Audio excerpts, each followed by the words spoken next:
Students, आज हम बात करेंगे डीएनए सीक्वेंसिंग टेक्निक की।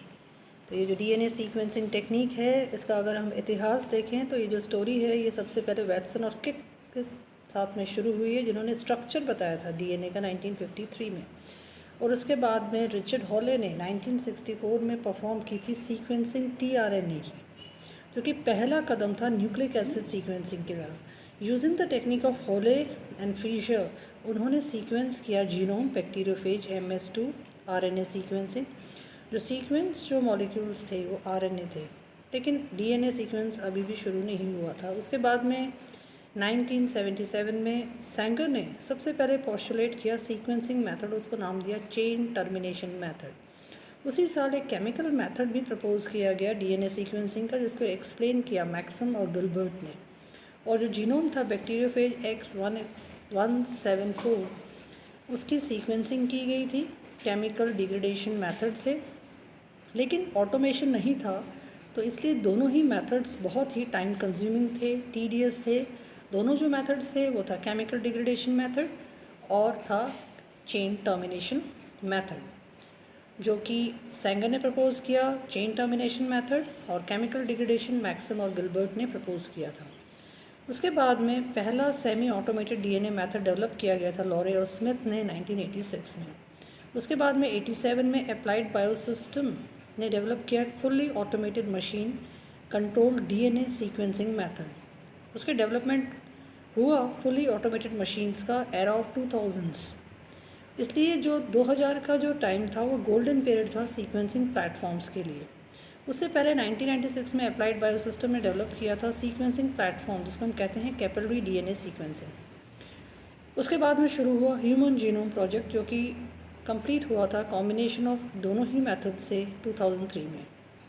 फास्ट, एक्यूरेट, रिलायबल और efficient next generation sequencing platforms 2005 में प्रपोज किए गए थे सोलेक्स एल्यूमिना ने। तो ये कुछ हमने देखा historical preview of DNA sequencing.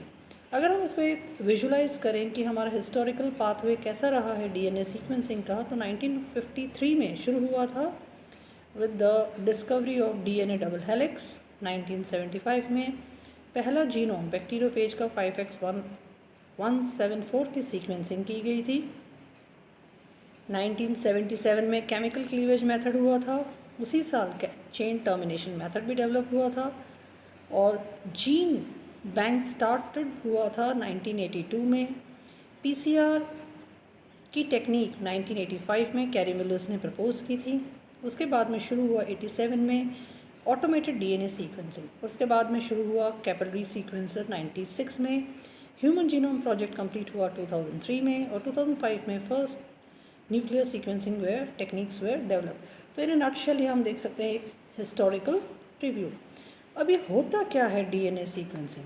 जैसा कि हम एलेलिक जो वेरिएशन हैं उनको स्टडी करके या यूज़ करके पीसीआर हम न्यू पॉलीमॉर्फिज्म को आइडेंटिफाई नहीं कर पाते हैं, इसलिए हमें डीएनए सीक्वेंसिंग की आवश्यकता पड़ती है। यह एक प्रकार की लैब टेक्निक है जिससे हम करेक्ट डीएनए सीक्वेंसेस को सीक्वेंशियल केमिकल रिएक्शंस के द्वारा पता करते हैं। लैब प्रोसेसिंग और कंप्यूटेशनल एनालिसिस दोनों ही की कंपोनेंट्स हैं डीएनए सीक्वेंसिंग में। जैसे ही केमिकल रिएक्शन कंप्लीट हो जाता है तो मशीन जनरेटेड डेटा जो है वो लैब में सेंड किया जाता है। जो प्रोसेस होता है एम्प्लीफिकेशन का, वो हर न्यूक्लियोटाइड का रिकॉर्ड किया जाता है इन फॉर्म ऑफ सिग्नल्स, जो कि एक मशीन कलेक्ट करती है और फिर उसको एनालाइज करती है कंप्यूटर पे। तो ये बेसिक मैकेनिज़्म है जिससे न्यूक्लियोटाइड्स जो कि रेडियो या फ्लोरोसेंट लेबल्ड हैं उनका हम पता कर सकते हैं। अब क्या क्या स्टेप्स होते हैं डीएनए सीक्वेंसिंग में? तो ये डिपेंड करता है कि हमारा टारगेट मॉलिक्यूल कैसा है, तो उसके अकॉर्डिंग हम अलग अलग मेथडोलॉजीज़ को अडॉप्ट करते हैं। जैसा कि हम सबसे पहले सैम्पल प्रिपरेशन करेंगे, डीएनए एक्सट्रैक्शन करेंगे, पीसीआर करेंगे उस टारगेट सीक्वेंस का, एम्प्लीकॉन्स का प्यूरिफिकेशन करेंगे, सीक्वेंसिंग का प्री प्रिपरेशन करेंगे, डीएनए सीक्वेंसिंग करेंगे और डेटा एनालिसिस करेंगे। सैम्पल प्रिपरेशन कैसे होगा? डीएनए जो हमारा स्टार्टिंग मटेरियल है उसको हमें आइसोलेट करना है। किसी भी फॉर्म का डीएनए हम इसके लिए यूज़ कर सकते हैं। उसका ओरिजिन एनिमल भी हो सकता है, प्लांट भी हो सकता है, बैक्टीरियल, प्लाज्मिड या इन्वायरमेंटल प्रकार का पाए जाने वाला डीएनए। जो क्वालिटी है डीएनए की वो मेजर कंसर्न होती है सीक्वेंसिंग में, इसलिए हम प्रोटीनेज के या spin column DNA extraction method हमें हाई यील्ड देता है। गुड क्वालिटी ऑफ डीएनए जो है वो रिड्यूस करता है चांस ऑफ रिएक्शन फेलियर की। एक डीएनए सैंपल का जो रेशियो होता है नियरली 1.80 होना चाहिए, अर्थात 1.7 to 1.8 प्योर डीएनए कंसिडर किया जाता है। क्वांटिटी जो होती है 100 Ng प्रेजेंट ऐसे के लिए यूज़ की जाती है। तो सैंपल प्रिपरेशन हमें इस तरह से रखना है कि हमारा डीएनए सैंपल जो है वो कितना प्योर है। फिर हमें उसका एम्प्लीफिकेशन करना है, उसकी कॉपीज जनरेट करनी है। तो हम पीसीआर मेथडोलॉजी को अडॉप्ट करेंगे कि हमें जीन ऑफ इंटरेस्ट या जो डीएनए है उसकी एम्प्लीफिकेशन हमें करनी है। तो हमें खाली उसी सीक्वेंस की करनी है एम्प्लीफिकेशन, रेस्ट जो काम का नहीं है उसे हमें डिस्कार्ड करना है। तो होल जीनोम जो सीक्वेंसिंग है उस तरह से हम इंटायर जीनोम की ऑर्गेनिज्म की सीक्वेंसिंग कर सकते हैं। हम फ्लैंकिंग प्राइमर्स को एनील कराएंगे outer region of DNA sequence में। स्टैंडर्ड पीसीआर कंडीशन से एम्प्लीफिकेशन जो प्रोसेस वो पूरा होगा, लगभग 35 साइकिल्स इसमें रन करेंगे जिसमें डीनेचुरेशन, एनलिंग और एक्सटेंशन होगा। एम्प्लीफिकेशन के बाद में पीसीआर जो प्रोडक्ट है उसको हम एग्रोस जेल पे रन करेंगे डीएनए लैडर के साथ में। जैसे ही एम्प्लीफिकेशन अचीव हो जाएगा डीएनए प्यूरिफिकेशन परफॉर्म करेंगे। तो ये एम्प्लीकॉन प्यूरिफिकेशन कैसे करेंगे, जो कि हम पीसीआर प्रोडक्ट में हम प्योरिटी को चेक करेंगे 260 to 280 नैनोमीटर्स वेवलेंथ में, वो हमेशा 1.80 आना चाहिए। इसका मतलब वो आपका एम्प्लीकॉन प्योर डीएनए फ्रैगमेंट का है। अगर उसमें किसी भी प्रकार का कंटेमिनेंट है तो एम्प्लीफिकेशन हैपन नहीं करेगा। तो हम कैसे इसको प्योरीफाई करें जो हमारा एम्प्लीकॉन है। अनबाउंडेड प्राइमर्स या प्राइमर डाइमर्स या अनयूज टैग डीएनए पॉलीमरेज या अनयूज डीएनए टेम्पलेट्स या unused PCR reaction buffer components इस डीएनए सीक्वेंसिंग को बंद कर देंगे। इसलिए हमें एम्प्लीकॉन प्योरीफिकेशन एक इम्पॉर्टेंट स्टेप है डीएनए सीक्वेंसिंग का, कि हम अनवांटेड चीज़ों को उसमें रिमूव करें, खाली हमारे एरिया ऑफ इंटरेस्ट का एम्प्लीकॉन हमें प्योरीफाइड फॉर्म में प्राप्त हो। हमें पीसीआर प्रोडक्ट को प्योरीफाई करना पड़ेगा spin column PCR amplicon purification kit से, जिससे कि मैक्सिमम प्योरीफिकेशन हम प्राप्त कर सकें। उसके बाद में सीक्वेंसिंग प्री प्रिपरेशन होगा। ये बहुत ही क्रूशियल स्टेप है डीएनए सीक्वेंसिंग का। इसमें एडेप्टर डीएनए सीक्वेंसेस का लाइगेशन होता है डीएनए के एंड्स में, उसमें प्राइमर एनील करेगा। एम्प्लीफिकेशन प्रोसेस जो होगा सिमिलर होगा पीसीआर से। यहाँ पे रेडियो या फ्लोरोसेंट लेबल न्यूक्लियोटाइड्स का यूज़ किया जाता है। डीएनए सीक्वेंसिंग कैसे होगा, हम इसको एक सीक्वेंसर मशीन में रखेंगे। इसमें हम क्या रखेंगे, सीक्वेंसर, डीनेचुरेशन, एनलिंग और एक्सटेंशन एक साथ चलते हैं और लेबल न्यूक्लियोटाइड सिग्नल्स प्रोड्यूस करेंगे जिससे हम रिकॉर्डिंग कर सकते हैं रिएक्शन की।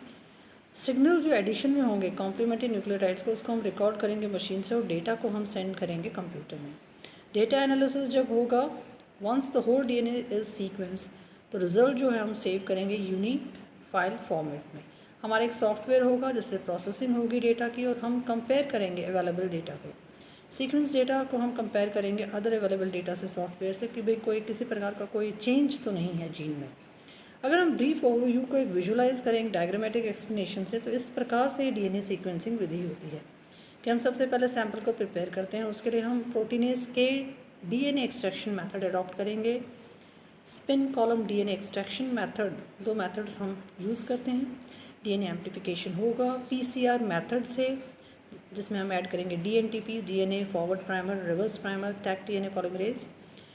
फिर आपका पीसीआर प्योरीफिकेशन होगा, ये भी spin column based PCR purification होगा। उसके बाद में सीक्वेंसिंग प्री प्रिपरेशन किया जाएगा जिसमें डीनेचुरेशन होगी डीएनटीपीज़ की, और इस तरह से हम एक डीएनए सीक्वेंसिंग का पूरा एक कंप्लीट आप सीक्वेंस जनरेट कर सकते हो। जनरेट करने के लिए हम अलग अलग मेथड्स को अडॉप्ट करते हैं डीएनए सीक्वेंसिंग के, जैसे कि मैक्सम गिलबर्ट मेथड है, चेन टर्मिनेशन मेथड है, सेमी ऑटोमेटेड मेथड है, ऑटोमेटेड मेथड है, पायरो सीक्वेंसिंग है। पूरा का पूरा जीनोम शॉर्टकट सीक्वेंसिंग मेथड से क्लोनिंग करके क्लोन सीक्वेंसिंग मेथड से भी हम कर सकते हैं। क्या क्या एरियाज़ में हम इस पर अप्लाई करते हैं डीएनए सीक्वेंसिंग के, क्योंकि हम इससे डिटरमाइन करते हैं sequences of individual genes, larger genetic regions, जैसा कि क्लस्टर होता है जीन्स का, ये ऑपेरॉन्स होते हैं फुल क्रोमोसोम्स के, या फिर हम कहें कि एंटायर जीनोम्स होंगे किसी भी ऑर्गेनिज्म के।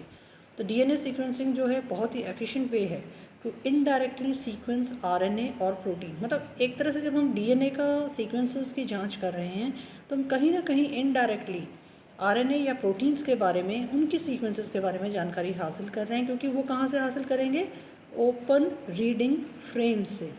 तो for DNA sequencing we are using operons या full chromosomes, and then indirectly we are finding out open reading frames. इसको अप्लाई करते हैं मॉलिकुलर बायोलॉजी में, स्टडी करते हैं जीनोम्स, प्रोटीन जो कि एनकोड करते हैं इन्फॉर्मेशन, जिससे हम चेंजेस इन जीन्स या डिजीज़ या फिनोटाइप्स पता करते हैं। उसी तरह से एवोल्यूशनरी बायोलॉजी में उसका यूज़ होता है कि जो डीएनए है उसका ट्रांसमिशन एक जनरेशन से कैसे होता है। एवोल्यूशनरी बायोलॉजी में हमें ये पता चल जाता है कि डिफरेंट ऑर्गेनिजम्स किस तरह से एक दूसरे से लिंक्ड हैं, कैसे उनका एवोल्यूशन हुआ है। जीनोमिक्स में हम इसको यूज़ करते हैं, जिससे हम आइडेंटिफाई करते हैं कि ऑर्गेनिजम्स जो प्रेजेंट हैं वाटर में, सीवेज में, डेब्रीज में, एयर में, सैम्पल्स में, स्वैब सैम्पल्स में कैसे हैं वो। जो ऑर्गेनिज्म पर्टिकुलर इन्वायरमेंट में हैं उनके लिए हम ecology, epidemiology, microbiology, other fields में यूज़ करते हैं।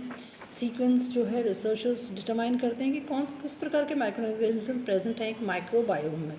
भाई एक माइक्रोबायोम माइक्रो ऑर्गेनिजम्स ने जनरेट किया है, तो वो कौन कौन से माइक्रो ऑर्गेनिजम्स प्रेजेंट हैं वहाँ पे उस माइक्रोबायोम में। तो मेटा जीनोमिक्स की स्टडी में हम इसको इस्तेमाल करते हैं। दूसरे एरियाज जहाँ पे हम इनको इस्तेमाल करते हैं वीरोलॉजी में, जो वायरसेस बहुत छोटी होती हैं उनकी जो सीक्वेंसिंग होती है, मेन टूल होता है आइडेंटिफाई करना, स्टडी करना वायरस को। वायरस किसी भी प्रकार का हो सकता है, डीएनए बेस्ड भी हो सकता है, जेनेटिक मटेरियल आरएनए बेस्ड भी हो सकता है। जैसे कि हमें पता है कोरोना वायरस आरएनए बेस्ड है, तो टाइम सेंसिटिव जीनोम सीक्वेंसिंग का पता करना हम इस टेक्निक से कर सकते हैं। सैंगर सीक्वेंसिंग और नेक्स्ट जनरेशन जो सीक्वेंसिंग है उससे हम viruses in basic and clinical research में पता करते हैं कि उनका मॉलिकुलर एपिडेमोलॉजी और वायरल पैथोजन कैसा है, ड्रग रेसिस्टेंस किस प्रकार से है। तो इस तरह से 2.3 मिलियन यूनिक वायरल सीक्वेंसेस को हम अभी तक बना चुके हैं जीन बैंक में। और ये जो वायरल सीक्वेंसिंग है इससे हम एस्टिमेट करते हैं कि भी एक वायरल आउटब्रेक कब होगा, और ये जो वायरल आउटब्रेक जब होगा तो उसके लिए हम एक मॉलिकुलर क्लॉक टेक्निक भी विकसित कर चुके हैं। This is in case when there is a natural virus, not a human-made virus. Medicine में भी मेडिकल टेक्नीशियंस जो हैं वो सीक्वेंस करते हैं जीन्स की फ्रॉम पेशेंट्स टू डिटरमाइन कि भी रिस्क है क्या जेनेटिक डिजीज़ का कोई। तो डीएनए सीक्वेंसिंग उसके लिए हेल्पफुल है, डिटरमाइन करेगा specific bacteria to allow for precise antibiotics treatments की रिस्क क्या है, क्रिएटिंग एंटी माइक्रोबियल रेसिस्टेंस है क्या किसी बैक्टीरिया के लिए। फॉरेंसिक साइंसेज में हम इसको इस्तेमाल करते हैं और इससे कई सालों से हमें एक डीएनए प्रिंट के रूप में हम इसको इन्वेस्टिगेशंस में यूज़ कर रहे हैं।